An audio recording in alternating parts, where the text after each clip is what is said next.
সকালবেলায় করে নিয়েছিলাম জলখাবারের জন্য পরোটা আলুর তরকারি। আর এই দেখো আমার ছেলে রং খেলে একদম ভূত হয়ে গেছে, ওনাকে খাইয়ে দিতে হচ্ছে। আর আমি এদিকে বসিয়েছি বিরিয়ানি। তো আজকে দুপুরের মেনু হচ্ছে বিরিয়ানি রং খেলাতে। আর তোমরা কে কী খেলে অবশ্যই কমেন্ট করে জানাবে রং খেলার দিন। তো তারপরে দেখো এদিকে সবাই রং খেলে ভূত হয়ে গেছে, কিন্তু আমি যেহেতু রান্না বান্না করছিলাম সেই জন্য একটু দেরি হয়ে গেছে। আমার বরটাও দেখো রং খেলে ভূত হয়ে গেছে, ঠিক আছে। আর এইদিকে বসে বসে দেখছে দুই বাপ বেটা মেলে ফোন।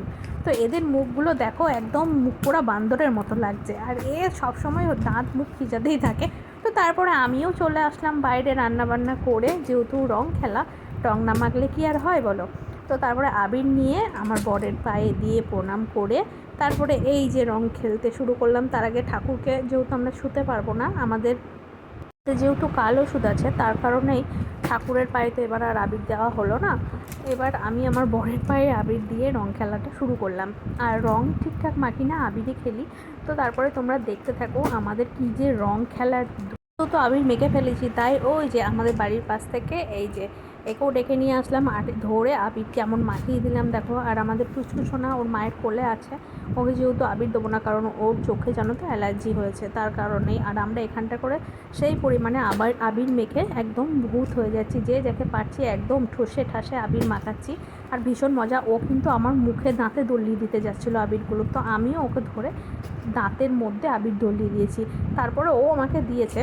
তো তারপরে দেখো এইদিকে তোমাদের দাদাভাই ভিডিও করছিল, আর ও যে ও বসে আছে খালি গায়ে সেই ভিডিওটা করছে। তো তারপরে দেখো ছোটরা এসে আমাকে একটুখানি পায়ে আবির দিয়ে, আর ওর আমাকে আবির মাখিয়ে হলো না, তারপরেও দেখো হাতে গায়ে গলায় সব জায়গায় সুন্দর করে আবির মাখিয়ে দিয়েছে, যে দাঁতেও আবির ঘষে দিয়েছে সুন্দর করে।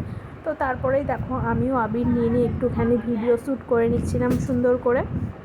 আর তোমরা রং খেললে কীভাবে অবশ্যই কমেন্ট করে জানিও। আর বছরের একটা দিন এইভাবে আবির যদি না খেলি, তাহলে পরে হয় আবার কবে একটা বছর পর আবার কবে আসবে রং খেলার দিন তার নেই ঠিক। তো আবার বাঁচবো কি মরবো তারও ঠিক নেই, কখন কোথায় কে কোথায় থাকবে তারও ঠিক নেই। সেই জন্য আমরা খুব ভালোভাবে রং খেলে নিলাম। তারপরে কোল্ড ড্রিঙ্কস নিয়ে আসা হয়েছিল, খেয়েছিলাম। আর দুপুরের বিরিয়ানিটা দেখো কমপ্লিট। বিরিয়ানিটা এখন ঢাকনাটা খুলেছি, আর তারপরে তোমাদের দাদাভাইকে খেতে দিয়েছি। আমরাও বসে পড়েছি তিনজন মিলে, আমার দুই ছেলে আর আমি এখন খেতে বসে পড়েছি। তো খাওয়া টাওয়া স্নান টান করা হয়ে গেছে, খেয়ে টেয়ে এখন এই যে একটা পুচকু সোনা এসছে, একদম ডলি পুতুল, তাই না বলো? আমার তো খুব ভালো লেগেছে একে। এটা হচ্ছে যে দেখো ওকে হাতে নিয়ে নাচাচ্ছে, ওকে যেমনভাবে রাখছে তেমনভাবে হাতের উপরে দাঁড়িয়ে পড়ছে সেই পুতুলের মতো। দেখো খুব সুন্দর। ভিডিওটা কেমন লাগলো কমেন্টে জানিও, তোমাদের রং খেলাটাও কেমন কেটেছে কমেন্টে জানিও।